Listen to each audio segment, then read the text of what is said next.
Assalamualaikum warahmatullahi wabarakatuh. Waalaikumsalam warahmatullahi wabarakatuh. Perkenalkan, nama saya Abelia Marta Kristianti dan teman-teman saya. Saya Rizky Setiawan. Saya juga Usar. Di sini saya ingin mewawancarai mengenai IPPNU, Ya, PKINU. dengan Mas Basori. Mas Arif. Mas Arif. Dengan Mas Arif. Langsung saja ya. Langsung saja Mas pertanyaannya. Gimana sih Mas pandangannya Mas itu soal teori-teori kepemimpinan modern kalau dikaitkan sama Islam dan NU? Baik, terima kasih. Assalamualaikum warahmatullahi wabarakatuh. Waalaikumsalam warahmatullahi wabarakatuh. Terima kasih pada teman-teman dari program studi manajemen dakwah pada pagi hari ini. Saya ucapkan salam kenal. Nama saya Muhammad Arif Basori, selaku pengurus dari Bidang Komisariat Ibnu IPPNU 1 Tulungagung.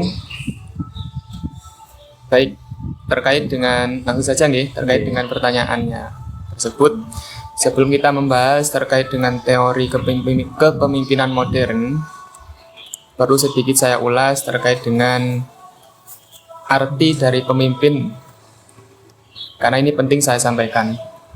Jadi pemimpin itu kan merupakan seorang yang mempunyai kemampuan untuk mempengaruhi ataupun memimpin suatu kelompok organisasi untuk mencapai tujuan bersama, tujuan yang sudah ditetapkan.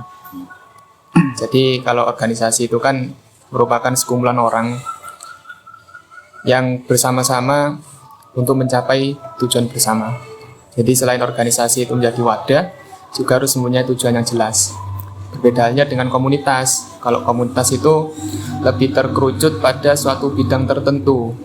Misal ada komunitas itu pecinta lingkungan, ada komunitas itu yang mewadahi bagi mereka yang suka menulis, ada komunitas advokasi, dan seterusnya.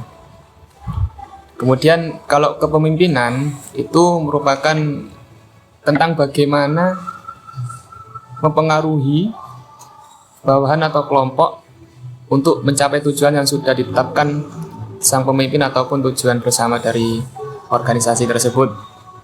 Jadi lebih simpelnya itu pemimpin adalah orang yang atau pelaku dalam sebuah organisasi untuk mencapai tujuan bersama. Kalau kepemimpinan itu lebih bagaimana cara bagi seorang pemimpin ataupun kelompok organisasi itu untuk mencapai tujuan yang sudah disepakati. Baik, terkait dengan teori modern, tidak lain ya hal ini penting di mana zaman ini terus berjalan dan terus berkembang. Maka dari itu teori modern ini penting untuk menambah wawasan kita di sini agar agama Islam dan juga organisasi NU itu terus dapat berdakwah, mengingat zaman yang terus berkembang. Yang mana mungkin kalau kepemimpinan tahun sebelumnya itu yang identik dengan kepemimpinan yang gayanya otoriter atau kontrol dan juga hierarki pada bawahan, untuk kepemimpinan modern ini lebih bagaimana cara kita itu membuat inovasi baru, inovasi dan juga lebih kepada bermusyawarah kepada sama anggotanya untuk mencapai tujuan yang sudah ditetapkan. Seperti itu. Berkaitan dengan PKINU 1 kan organisasi KNU-an kan ya. Nah, NU ini kan terkenal dengan moderasi ya gitu kan. Nah itu dari segi kepemimpinannya efeknya gimana gitu? Gayanya kepemimpinannya itu gimana? Tipe-tipe khasnya itu loh Mas. Iya. Jadi memang ketika kita berbicara Nahdlatul Ulama, kita tidak terlepas dari yang namanya ideologi Ahlussunnah wal Jamaah, yang mana ideologi Aswaja ini penting untuk kita terapkan dalam kehidupan kita selaku umat beragama maupun berbangsa. Karena di dalam Aswaja itu kan dijelaskan bagaimana sikap untuk moderat atau tawasud, tengah-tengah. Bahkan dalam sebuah hadis kan Nabi mengatakan khairul umuri awsatuha, bahwasanya sebaik-baik perkara itu adalah yang tengah-tengah, tidak ekstrim kanan maupun ekstrim kiri. Dan ini dapat diterapkan pada gaya kepemimpinan yang ada di NU, yang mana kita itu benar-benar moderat terkait dengan gaya kepemimpinan di organisasi kita. Kemudian selain itu ada tasamuh atau toleransi. Kita ini sebagai individu yang beragama sekaligus juga bernegara tentu tidak terlepas dari komunikasi sosial, yang mana negara Indonesia juga terdiri dari berbagai macam suku, ras, agama, dan budaya. Di sini juga kita mengedepankan sikap toleransi antar sesama.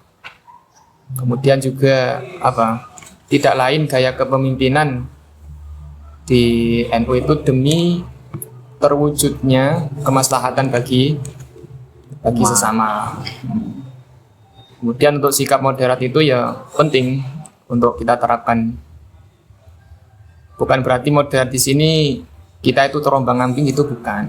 Tapi kita malah justru moderat itu menjadi sebuah prinsip yang mana kita itu benar-benar dapat menjaga kerukunan dan menambah relasi antar sesama masyarakat. Dan efek dari moderat itu dapat kita rasakan bahwasanya di Indonesia sendiri itu, menurut survei yang terakhir saya baca, itu ada 50% lebih warga Indonesia itu yang mengaku dirinya sebagai orang NU. Nah, ini kan terbukti bahwasanya dengan sikap atau ciri khas dari Nahdlatul Ulama, sikap moderatnya itu dapat merangkul berbagai macam komponen budaya masyarakat yang berbeda-beda di negara Indonesia. Seperti itu. Terima kasih, Pak. Nah, untuk cara khususnya ada nggak sih Mas buat nyiapin pemimpinnya itu seperti apa? Baik, untuk cara khusus menyiapkan pemimpin dalam organisasi NU, mungkin kalau di sini ingin saya kerucutkan sedikit, bahwasanya NU kan punya badan otonom. Badan otonom ini tidak lain merupakan seperangkat perangkat yang digunakan oleh Nahdlatul Ulama untuk mewadahi kait dengan program kerja di Nahdlatul Ulama yang berbagai macam. Salah satunya ada Ibnu PPNU. Tidak lain, Ibnu PPNU termasuk salah satu banom yang menyiapkan para generasi NU paling muda untuk menjadi seorang pemimpin. Karena di sini terstruktur, ada namanya kaderisasi formal, mulai dari Makesta, Lakmut, dan juga Lakut. Lain dalam kaderisasi itu diharapkan para generasi penerus NU itu dapat dibekali dengan pengetahuan yang ada dalam organisasi NU, yaitu Ahlus Sunnah wal Jamaah. Dan juga selain diharapkan menjadi seorang pemimpin yang mampu terkait dengan manajerialnya dalam organisasi yang baik, juga dibekali dengan ilmu agama yang mumpuni. Jadi itu menggunakan kaderisasi formal. Kemudian juga ada pelatihan informal, entah itu pelatihan kepemimpinan ataupun hal yang lain.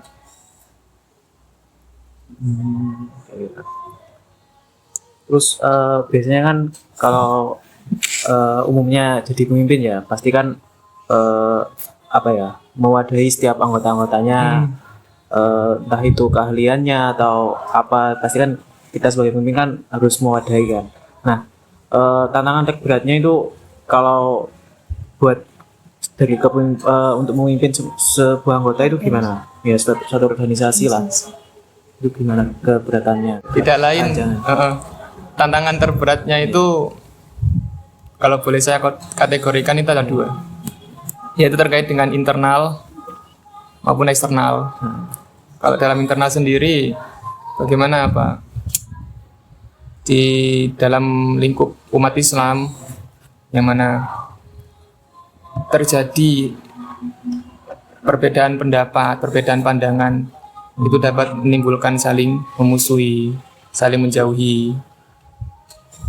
Sebenarnya agama Islam sendiri itu bukan sebuah agama yang datang untuk itu, melainkan agama yang datang untuk membawa kebaikan, membawa kedamaian bagi sesama.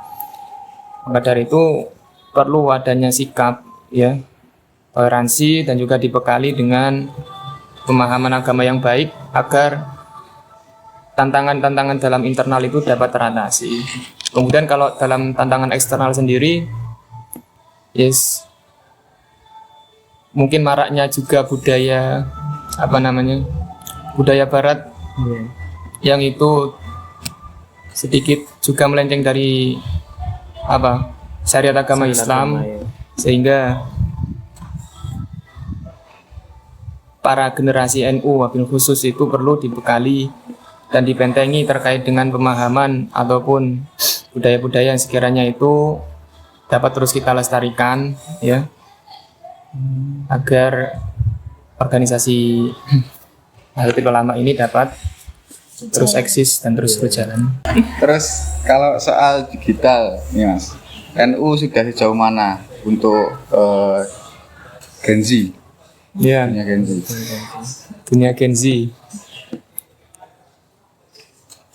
Tidak lain, NU sudah cukup terjun juga di dalam Gen Z ini. Kalau kita melihat badan otonom NU itu juga ada yang aktif di media sosial. Kalau di PPNU mungkin bisa dilihat yang mana memang sangat efektif ya, karena merupakan suatu kelompok yang terdiri dari pelajar yang usianya masih produktif. Mereka itu banyak menggunakan terkait dengan media sosial, mengaktifkan media sosial baik itu Instagram, TikTok dan seterusnya, dan juga aktif berkomunikasi dalam media sosial tersebut. Mungkin itu cukup. Nah, sekarang kan kalau di PPNU kan terutama di kelas di kelas sudah ngomongin cabang ya, pimpinan cabang biasanya kan di situ terbentur dengan dua polemik kan, antara sosial dan politik. Nah, di antara kedua tersebut supaya tidak kebablasan itu gimana? Soalnya kan banyak kalau ya Mbak Asli banyak tawaran sosial politik di situ. Kalau tingkatannya semakin tinggi itu gimana? Kalau dari kakaknya? Tidak lain memang organisasi Nahdlatul Ulama selain sebagai organisasi keagamaan juga itu dapat disebutkan tadi sebagai sosiopolitik. Itu yang pertama harus kita antisipasi gitu. Kita memperkuat khitoh atau jati diri dari organisasi NU sendiri. Biasanya organisasi NU itu kan sebuah organisasi yang sebuah organisasi keagamaan untuk mendakwahkan ya, untuk mensiarkan dan juga keterpelajaran ajaran-ajaran agama Islam Ahlussunnah wal Jamaah. Kemudian juga kita harus senantiasa rutin untuk koreksi organisasi, juga mengevaluasi apa yang sekiranya ketika kita sudah berjalan ini, apa kita tetap sesuai dengan koridor sebagai organisasi NU atau sudah melebihi. Maka dari itu penting untuk evaluasi secara berkala. Kemudian seterusnya itu ya, petuah-petuah dari para ulama harus senantiasa meminta saran ini bagaimana organisasi NU ini dapat terus berjalan dengan semestinya, agar tidak sampai melenceng ataupun keluar dari koridor di mana organisasi NU itu benar-benar dijalankan sesuai dengan tugas pokok dan fungsinya. Seperti itu, Mas. Oke, kayaknya sudah cukup ya. Cukup. Oke, cukup itu bahasan kita tentang kepemimpinan di PK Ibnu Uin 1 Tulungagung. Kurang lebihnya saya mewakili dari kelompok 3. Kurang lebihnya mohon maaf. Wassalamualaikum warahmatullahi wabarakatuh. Waalaikumsalam warahmatullahi wabarakatuh.